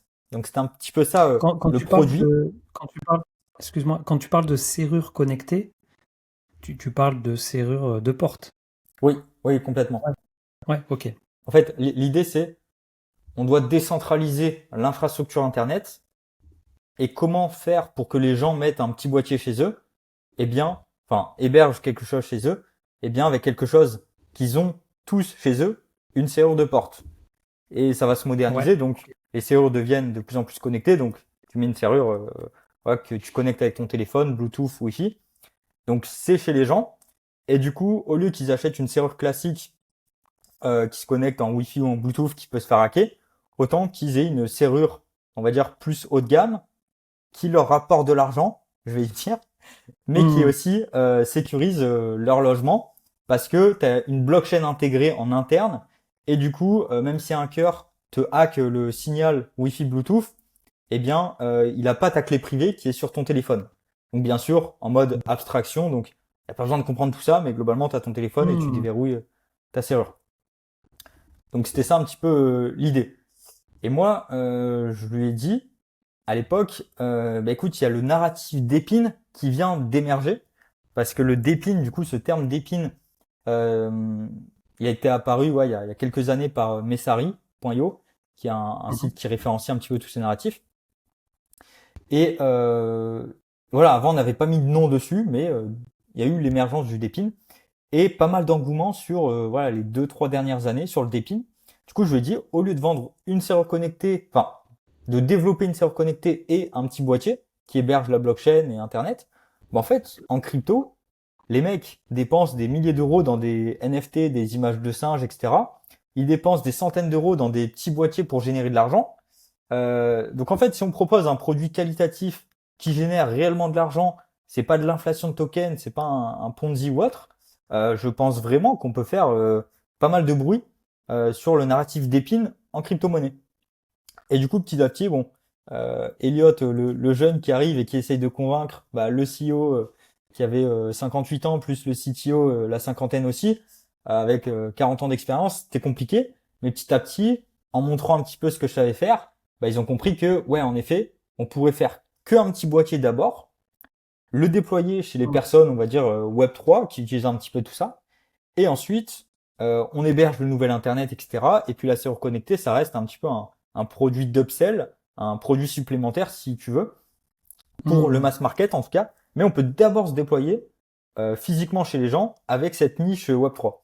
Donc voilà, on est passé de infrastructure Internet, on se déploie chez les gens avec une serrure connectée parce que tout le monde a des serrures chez soi, à on fait le plus simple d'abord, step by step, on se déploie sur la niche Web3 à travers juste un boîtier qui héberge notre Internet, notre autoroute d'Internet, mais aussi qui héberge des blockchains, parce que tout est optimisé pour ce qu'on veut faire. Et du coup, en hébergeant des blockchains, ben, on récupère des frais et on permet de monétiser ton petit boîtier. Donc voilà un petit peu comment j'en suis arrivé là à cette partie d'épines et frigom. Hmm. Ok. Ouais, après, pour revenir aux serrures connectées, je t'ai demandé vraiment si tu parlais des serrures, parce que les serrures connectées, moi, en France, en tout cas, je connais personne qui en a. Alors, je sais que ça se développe de plus en plus, hein, mais ça reste quand même, je pense, un marché de niche, en tout cas en France. Ouais, Et, ouais, en France complètement. partir sur un boîtier, ça me semble être, pour le marché français, beaucoup plus pertinent. Ouais. Bon, après, on n'est pas Et donc la société est basée en Bulgarie et là on vise plutôt les États-Unis. Donc ouais, si reconnecté, ça reste quand même dans notre roadmap. Et à savoir que même en Belgique, hein, je crois, tous les nouveaux constructeurs, les nouveaux buildings, c'est des serrures connectées parce que tu as moins de gestion, c'est plus facile et ça coûte même moins cher que les serrures normales parce que serrures normales, tu as beaucoup de gestion, d'installation, etc. Donc, Ben, dans un monde où tout se digitalise et tout s'automatise et tout se domotise, je ne sais pas si ça se dit comme ça, mais la domotique en tout cas se développe quand même de plus en plus dans le monde d'une manière générale, en France également. Euh, oui, oui, oui, ça va dans ce sens-là en tout cas. ouais. Et aujourd'hui, tu dis vous commencez par le marché américain, en tout cas c'est celui que vous ciblez particulièrement. Ouais, donc ça c'est plutôt d'un point de vue stratégique. Euh, donc déjà Helium, donc on va dire le plus gros concurrent d'un point de vue déploiement, pas d'un point de vue produit, mais il se déploie chez les gens avec un petit boîtier. Alors j'ai plus les chiffres en tête, mais c'est en centaines de milliers de boîtiers qu'ils ont. Donc on va dire ils ont Ouais, validé le marché américain. ouais, ils en ont Nous beaucoup. Ouais. aujourd'hui on a lancé les précommandes de notre premier batch, donc le premier je sais pas comment dire en français, mais bref, la première, la V1 qu'on précommande et ensuite on construit et on envoie. Euh, Hmm, du coup, là, on a fait 215 000 euros de vente en 2, 3 semaines, je crois. ok, super. Principalement sur le marché francophone parce que notre communauté est principalement francophone, même si notre team est un peu partout. Voilà, moi je suis Hmm. francophone, Axel est francophone, son père était francophone, euh, une partie de la team est francophone. Donc voilà, on a quand même plus de facilité à se déployer sur la partie francophone, mais nous on a plus d'ambition quand même aux États-Unis. Là, on a fait des tests un petit peu sur la partie, on va dire faire des présentations de notre produit à des personnes qui nous connaissent pas. Et c'est vrai que sur le marché francophone, les gens sont beaucoup plus réticents, alors que sur le marché US, enfin les mecs, tu leur proposes un truc où ils ont un retour sur investissement en 2, 3 ans, plus ils ont un boîtier hardware, plus derrière ils peuvent participer à décentraliser Internet, parce qu'on joue beaucoup ici sur cette vision où aujourd'hui, bon là ça s'est arrêté je crois, mais il y avait pas mal de polémiques sur chat control en Europe. Donc en gros on peut contrôler toutes tes messageries. Et je pense que là c'est juste Hmm. un aperçu en mode tiens, on teste ce que ça donne si on leur dit ça.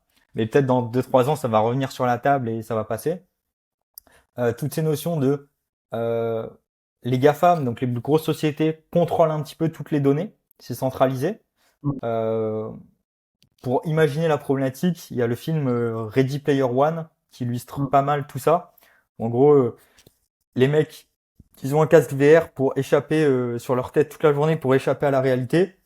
Soit on arrive à un revenu universel en France, en tout cas, enfin je parle France, Europe, peu importe, et t'as plus trop besoin de travailler. Mais en fait, on utilise ton énergie, on utilise le peu de ressources que tu veux fournir pour te payer un semblant de liberté dans un multiverse. En vrai, c'est un peu univers catastrophique, mais potentiellement, on va arriver petit à petit à des choses comme ça. Et le seul moyen de disrupter tout ça, c'est de créer un Internet physiquement décentralisé où les personnes reprennent le contrôle sur leurs données. C'est toi qui choisis de monétiser tes données. C'est toi qui choisis de stocker, on va dire, tes données sur ton boîtier chez toi ou sur les data centers aux États-Unis. Euh, Tu choisis aussi d'avoir un revenu supplémentaire en fournissant des données au lieu que ça soit toi qui consomme des données et qui paye pour. Enfin bref, toutes ces notions de si on fait rien aujourd'hui, bah on continue dans cette direction. Internet de plus en plus centralisé, les gouvernements qui influent les GAFAM qui influent les gouvernements, tout ce qui est lobbyisme, et je pense qu'on va aller dans une direction où il y aura plus trop de retour en arrière possible.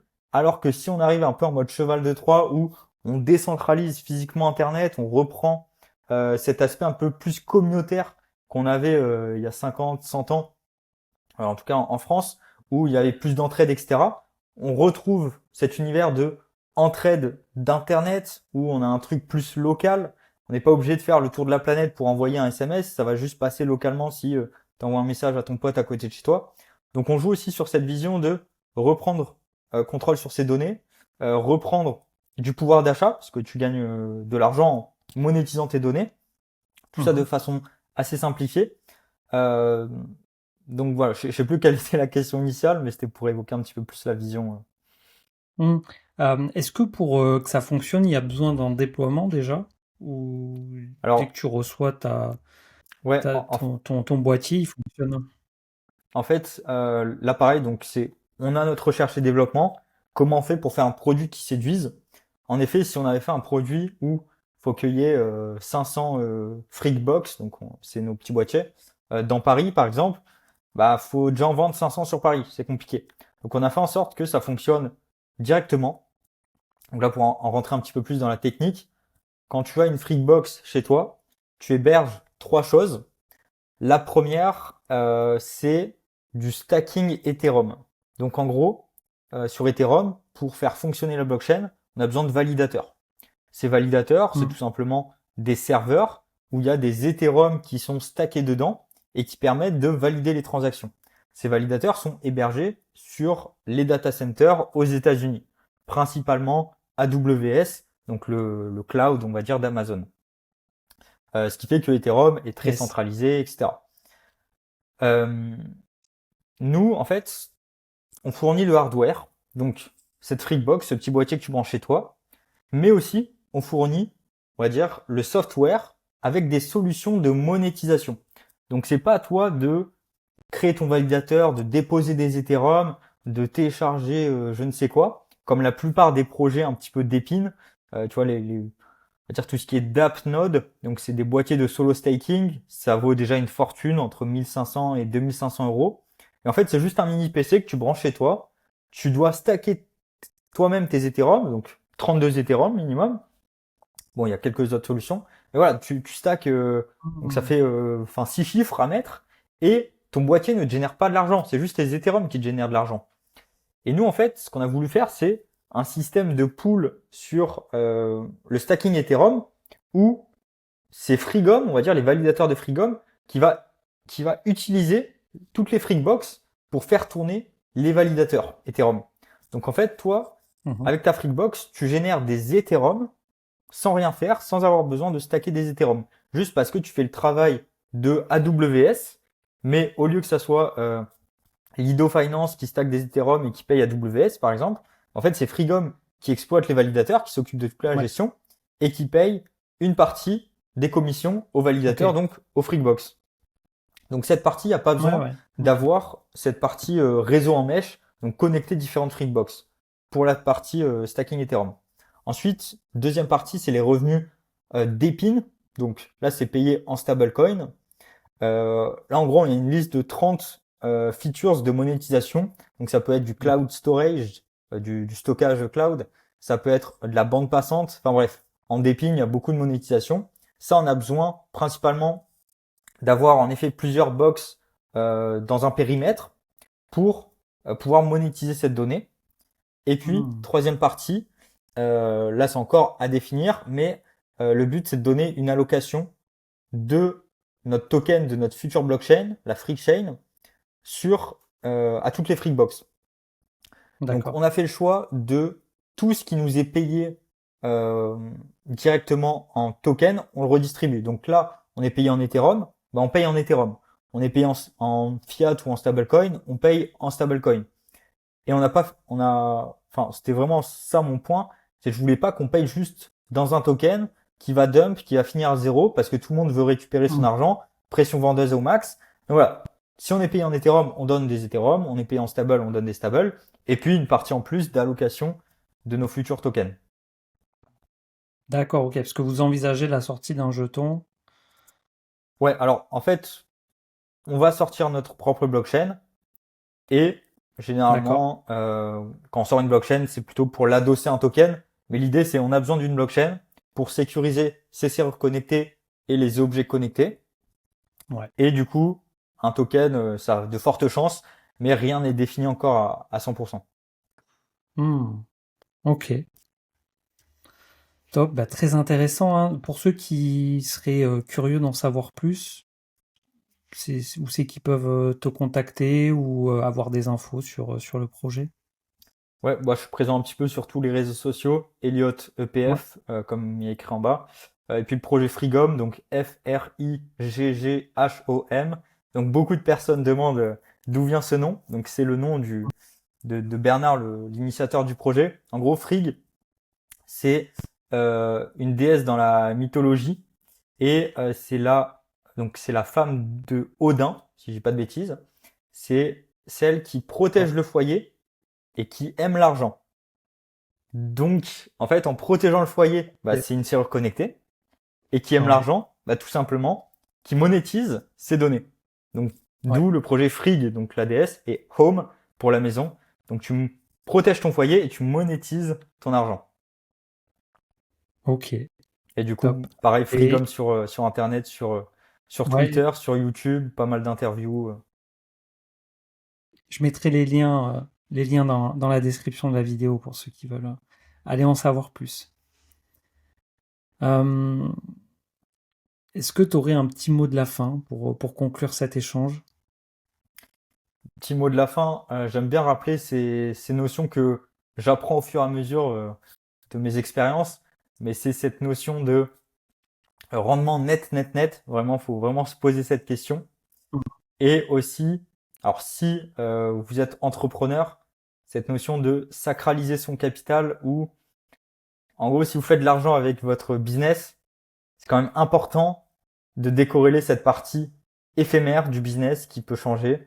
Moi, j'ai Hmm. essayé de lancer pas mal de business. Je me suis associé dans pas mal aussi. Beaucoup ont fail, certains ont réussi. Mais du coup, ça reste éphémère parce qu'on maîtrise pas le marché, on maîtrise pas ce qui se passe en politique, etc. Donc, il faut faire de l'argent là où on peut faire en entreprenant, entre guillemets. Et puis ensuite le sécuriser sur potentiellement de la bourse, de l'immobilier, des fonds de private equity, des choses assez safe.